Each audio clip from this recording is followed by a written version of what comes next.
বিসমিল্লাহির রহমানির রহিম। আলহামদুলিল্লাহ, সকল প্রশংসা সেই মহান রবের, লক্ষ কোটি দরুদ ও সালাম সেই বিশ্ব নবীর প্রতি। আজ শুক্রবার, প্রত্যেক সপ্তাহের ন্যায় মহান রবের তরফ থেকে দিন ইসলাম ধর্মের জলসা হয়। আজও সেই জলসা হচ্ছে। এই মর্মে দিন ইসলাম ধর্মের ভাই এবং বোনদের প্রতি জানাই সালাম, আসসালামু আলাইকুম ইয়া রাহমাতুল্লাহ। ওয়ালাইকুম আসসালাম ওয়া রাহমাতুল্লাহ। তো আমরা আকিমুস সালাত, এটা পাক কোরআনে অনেকবার আকিমুস সালাত সম্বন্ধে মহান আল্লাহ পাক বলছেন। এই অনেকবার বলার কারণ হলো হুকুমতি ভাবে, যাতে এই মানুষ কোরআন পড়তে পড়তে এই সালাতের কথা মনে পড়ে যায়। তাই সালাতের কথা অনেকবার উল্লেখ করার অর্থ হতেছে সালাত যেন না ভুলে এই মানুষ এই সালাত থেকে যেন বিরত না থাকে, দূরে সরে না যায়। এর কারণেও এই অনেকবার এই সালাতের কথা উল্লেখ করছে।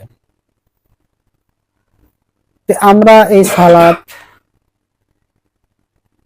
কায়েমিত্ব করব, কায়েম করব, এবং সালাতকে জানা এবং বোঝার ভিতর দিয়ে আমরা এই সালাত করব। আমরা সেই সালাত কিসে কায়েমি হয়, কিসে সত্য হয়, অবশ্যই এই সালাতকে আমরা পড়ব, এমন ভাবে পড়ব যাতে এই সালাতে কায়েমি হওয়া যায়।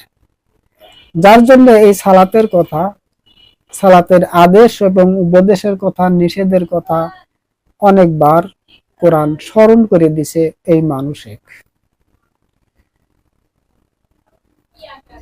আবার এই 5 ওয়াক্ত নামাজ এবং রুকু সেজদার কথা, সিয়ামের কথা যতটুক বলছেন হুকুমতি ভাবে, তার চাইতে আরো বেশি বলছেন যে তোমরা ঈমান আনো এবং সৎকর্ম করো।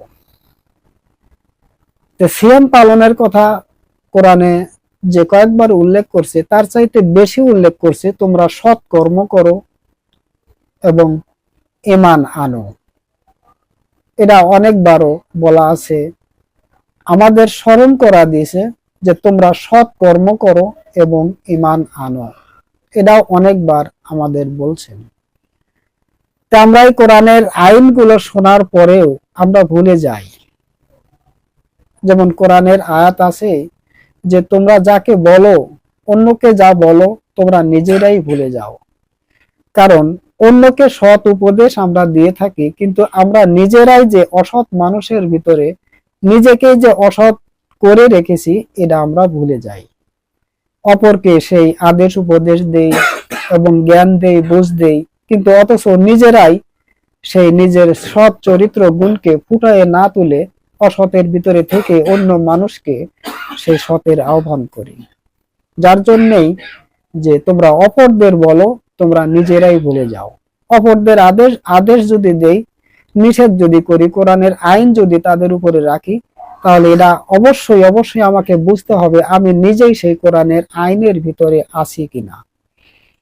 যতক্ষণ পর্যন্ত আমি কোরআনের আইনে না থাকবো, কোরআনের আদেশ উপদেশের মধ্যে না থাকবো, ততক্ষণ পর্যন্ত অন্য কোনো মানুষকে কোরআনের কোনো আইন এবং কোরআনের কোনো শিক্ষা, কোরআনের কোনো উপদেশ সে দিতে পারে না। তাহলে আমরা এমনই মানুষ হয়েছি যে নিজে ক্ষতির ভিতরে অন্যকে ক্ষতির ভিতর থেকে বাঁচার জন্য আহ্বান করে থাকি। কিন্তু আমাদের এটা অবশ্যই নিজেরাই সচেতন হওয়া উচিত যে আমরা নিজেরাই যেমন ক্ষতির থেকে যেমন বাঁচবো এবং অপরকে সেই ক্ষতির থেকে বাঁচানোর জন্য আহ্বান করব। এবং কোরআনের আরেকটি আয়াত আছে যে তুমি নিজে বাঁচো, তারপরে তোমার বুনিয়াত এবং আওলাদগণকে বাঁচাও। তাহলে আমি যদি বাঁচতে না পারি, তাহলে কিভাবে আমি সেই বুনিয়াত এবং আওলাদগণকে এবং সমাজকে, গ্রামকে, দুনিয়াকে, বাংলা মানে পৃথিবীর মানুষকে কিভাবে আমি বাঁচাতে পারবো? কারণ নিজেই ক্ষতির ভিতরে সামিল। তাহলে অবশ্যই নিজেকে আগে বাঁচতে হবে। অবশ্যই ইহা সত্য যে নিজের অস্তিত্বকে এবং নিজের আত্মাকে আগে পবিত্র করতে হবে। সেই সফল কাম যে নিজেকে এবং নিজের আত্মাকে পবিত্র করলো। তাহলে আমরা ইবাদতের ভিতরে আমরা কতটুক আছি আর কতটুক না আছি, কোরআনের আইনের ভিতরে আমরা কতটুক আছি আর কোরআনের আইনের বাইরে আমরা কতটুক চলি, এটা আমরা যদি নিজেরা নিজেরা হিসাব করি, নিজের থেকেই আমি উত্তরগুলো পেয়ে যাব।